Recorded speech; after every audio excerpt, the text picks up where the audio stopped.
All right, let's talk about what's happening in digital security right now, because it is a massive moment. We're not just dealing with one big shift, but two, hitting us all at once.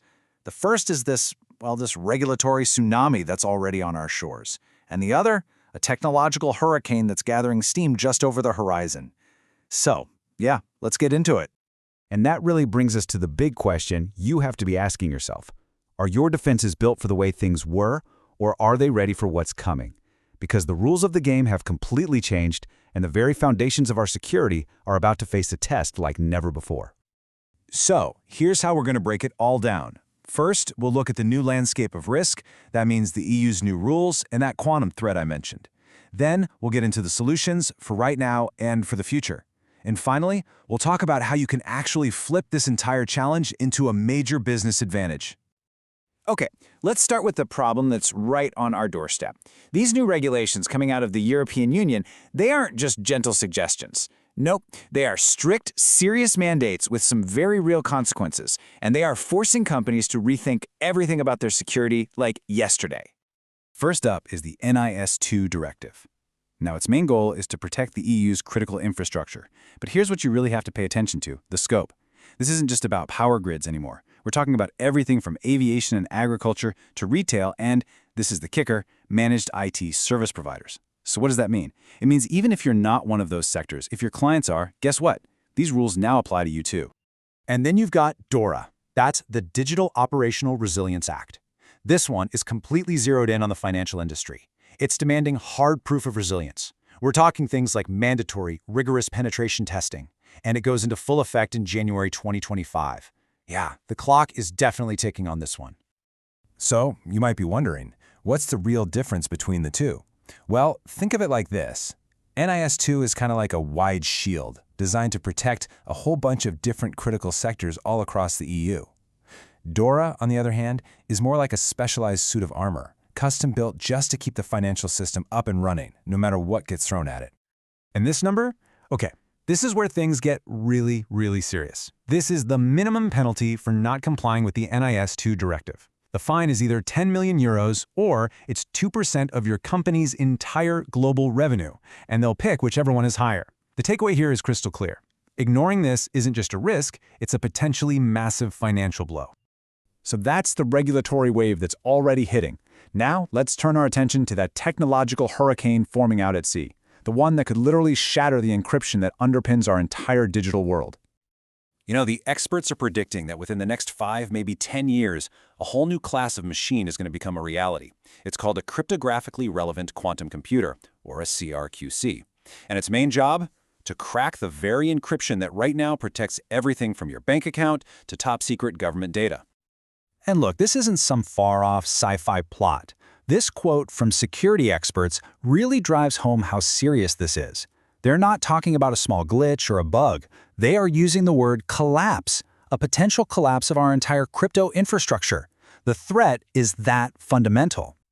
But here's the good news. This isn't catching anyone by surprise. The world's top cryptographers, the folks at the U.S. National Institute of Standards and Technology, that's NIST, they've been working on this problem since way back in 2016. It's been a long road of development, testing, and public comments, but the solution is now here, with the final standards published in 2024. Okay, so we've laid out the problems. Let's get into the solutions. And we're going to start with the here and now. How do you actually meet those super strict demands from NIS2 and DORA and, avoid those eye-watering fines?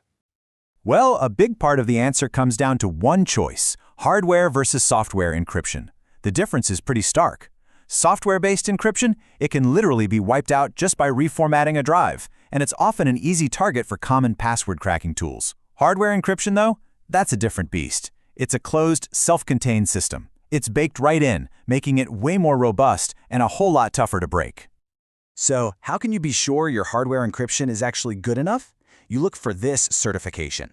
When experts are asked if NIST's FIPS certification is the gold standard for security, the answer is a simple absolutely. This is the seal of approval that proves your security has been put through the ringer and meets the highest standards out there. And this really shows you why that matters so much. We're talking about getting military-grade encryption.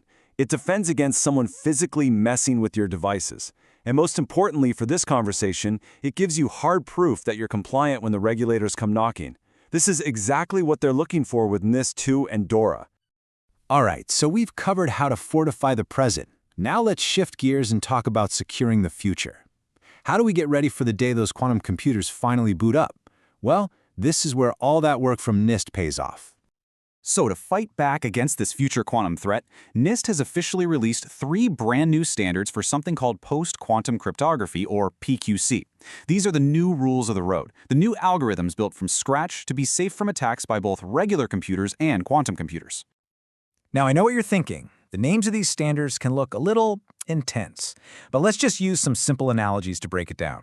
Think of FIPS 203 as a quantum-proof secure envelope you use to send secret keys. And then FIPS 204 and 205, they're like quantum-proof, tamper-proof seals that prove who you are and that your data hasn't been messed with. These are the new building blocks for a quantum-safe digital world.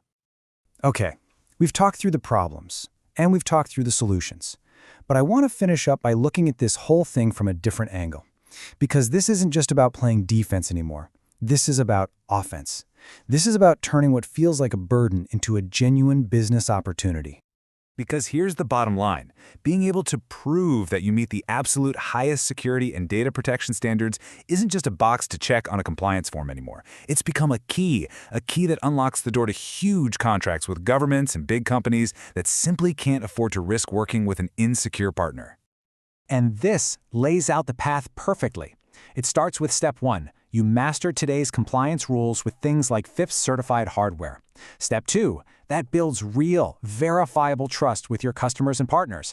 And that trust leads directly to step 3.